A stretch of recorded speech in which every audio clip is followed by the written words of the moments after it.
খুবই গুরুত্বপূর্ণ একটি ভিডিও আপনাদের জন্য। সম্পূর্ণ ভিডিওটি দেখুন, অবশ্যই বুঝতে পারবেন যে বাহিরে আসলে কি অবস্থা।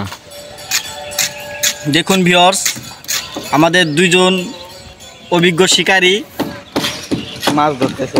অভিজ্ঞ শিকারী নামছে, দেখুন কাতল মাছের শিকারী নামছে জুল্লু বাড়ায়। দেখুন সামসেটে আসলে রাজমিস্ত্রিরা কাম করছে, দায়িত্ব সহকারে আসলে কাজ করতে পারেন। দেখুন কত সিমেন্ট বালি সামসেটের উপরে জমা করছে। দেখুন মানে মাথায় নষ্ট যে হাতুর হামার নিয়ে নামছে, কিন্তু এগুলো পরিষ্কার করার জন্য। দেখুন লক্ষ্মীপুরের নাজমুল মিস্ত্রি আর লালখার মোড় হচ্ছে ফিরোজ মিস্ত্রি, অভিজ্ঞ শিকারীরা, এরা অভিজ্ঞ মিস্ত্রি, খুব সুন্দরভাবে নিখুঁতভাবে কাজ করে। দেখুন কীভাবে স্কার্প দিয়ে ময়লা পরিষ্কার করছে। আর একজন হাতুর।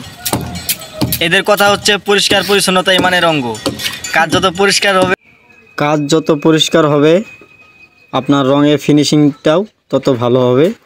এই জন্য আপনার প্রথমত ঘষা ভালো করে দিয়ে আপনার পরিষ্কার করে ময়লা পরিষ্কার করে তার ফেলতে হবে।